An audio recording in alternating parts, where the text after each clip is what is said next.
So thank you, Christina, for your invitation to take part in your sustainability and loyalty workshop.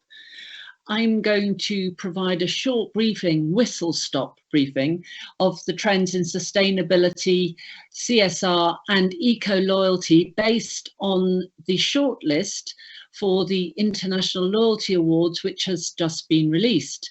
Now, the first trend I would like to discuss is the big focus on green issues.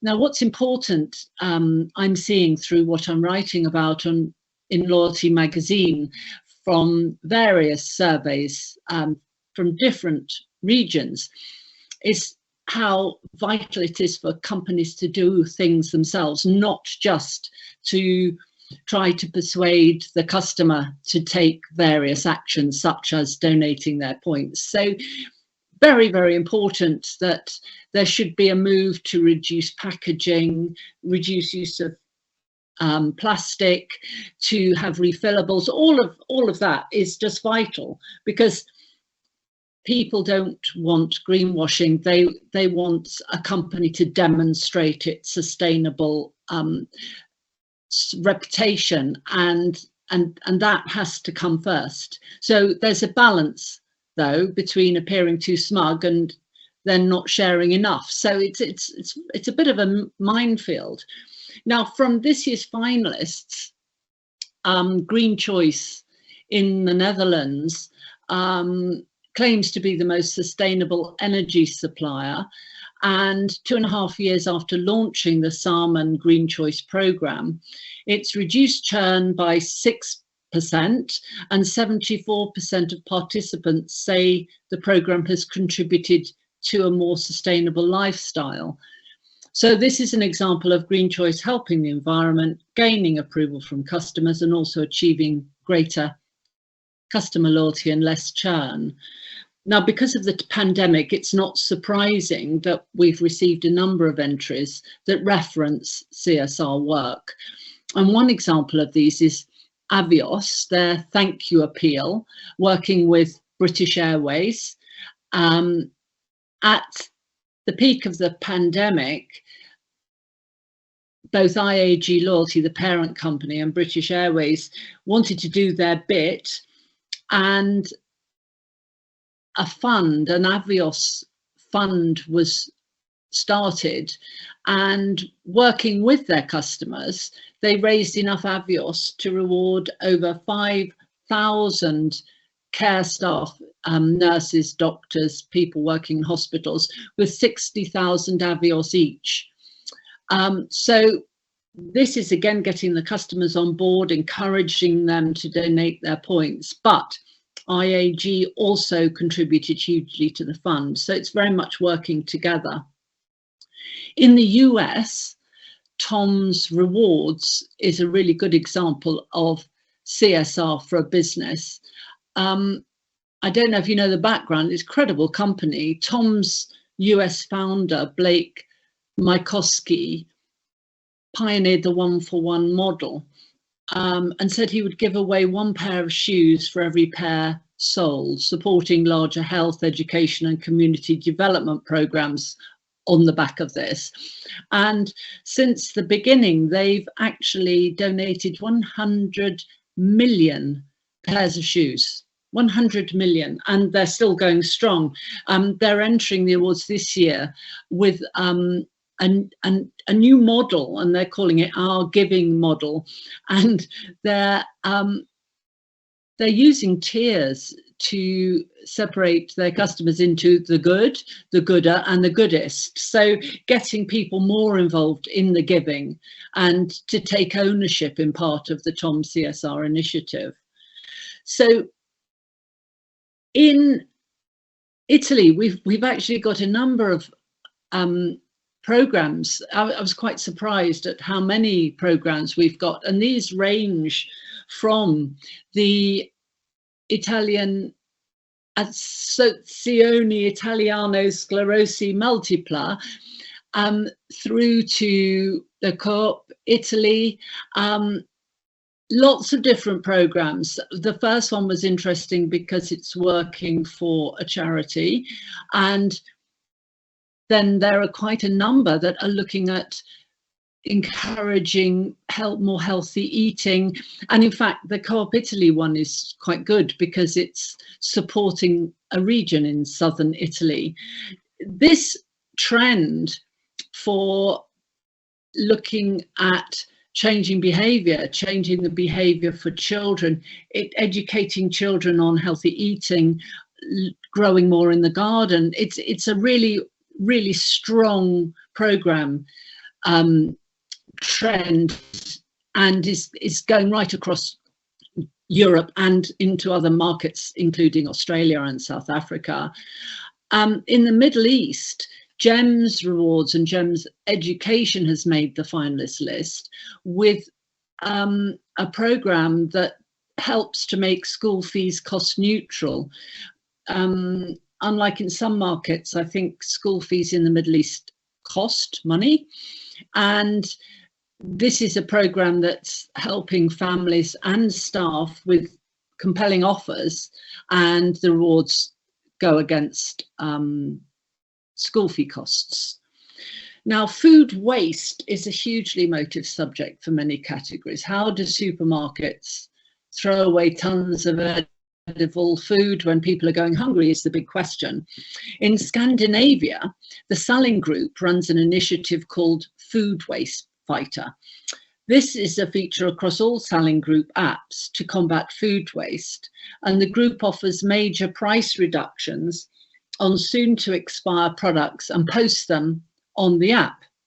So consumers then view the products available in each store and plan their purchases, which allows them to save money and help the planet. Their mantra is food should be eaten, not wasted. So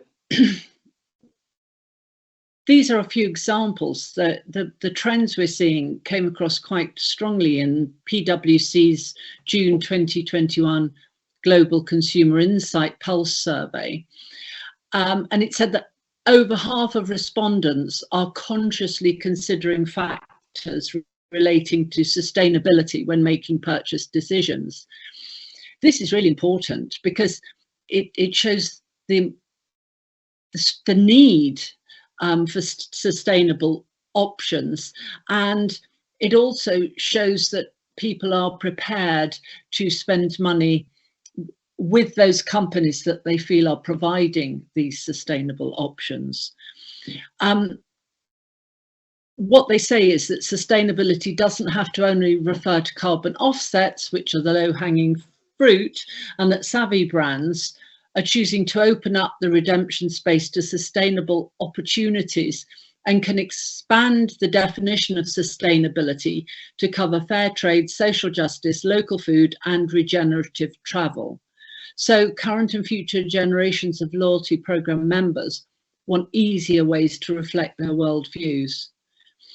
Travel is a big area where sustainability is ridiculously difficult. Consumers need loyalty brands to be resourceful in meeting the demand for sustainable travel, but beyond donating to sustainable organizations or purchasing carbon offsets, it's really not easy for program members to travel sustainably on their own. So there's a massive opportunity for reward programs to benefit from making sustainable travel, at the very least, easier for members. Now, there are lots of different ways that travel companies can be creative in this way. So firms that build and manage loyalty booking programs can set rules to incentivize both sustainable purchases and rewards. For example, they could encourage the rental of electric vehicles rather than petrol. On the redemption side, a rule change could permit a member to spend fewer points on booking an EV versus a gas-powered vehicle. Now, moving to charitable giving, this is complicated by the need, a vital important one, not to use it for marketing and sales, and yet to make sure that customers are brought along on the journey with the company. So customer loyalty has a very important and growing role to play. So if we take a scenario of a company that wants to donate a certain amount of its profits to charity, So right now, the Ukraine is likely to be a big benefactor through a variety of different humanitarian charities. A number of companies, including Nectar in the UK, are emailing members of a loyalty programme to say they've made it possible for customers to donate their Nectar points, and the company itself, Sainsbury's, will match any donations that are made by their customers themselves. So this is giving a tremendous boost to the charitable giving, and at the same time it reminds the customer that they have a valuable store of Nectar points, and it's good general marketing because the media, of course, will report on it. Now, I wanted to say a little bit about measurement. So this is such an important element of any loyalty program. The analytics and measurement of customer behavior and changes in the way customers are tracking customer behavior and customer opinion and the types of experiencing they have, they're all crucial. So an overwhelming finding from a study from Harvard Business Review Analytical Services shows that 81% of organizations believe that being able to measure CX, customer experience, along key points of the customer journey is important to their organization's business strategy, but that many of them are failing to ask the right questions and at the right time. And so what this study is basically saying is that traditional metrics such as net promoter scores are struggling to deliver the great customer experience because they're not coming in early enough into the conversation. And what this report is suggesting is that the moments that matter most to customers are much, much earlier. It's in the browsing, it's in the deciding whether to buy something. It's talking about what the type of experience they have. It's really not about finding out if the product's been delivered correctly and if it came on time. It's so much more emotional than that. So if we've got time to talk a little bit about the eco-loyalty category, as I've said earlier, a huge amount of focus on children. Collectibles are really, really popular in so many markets. Short-term loyalty programs shouldn't be discounted as not relevant because they're just promotions.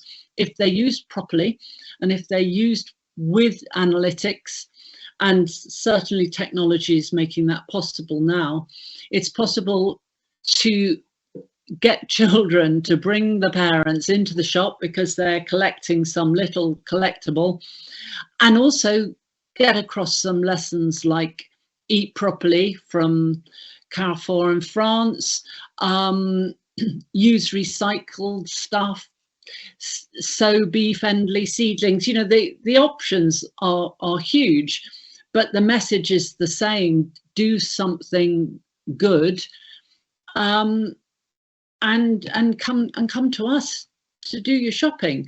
So that's the wrap up, really. A whistle-stop tour through the developments of CSR and eco-loyalty.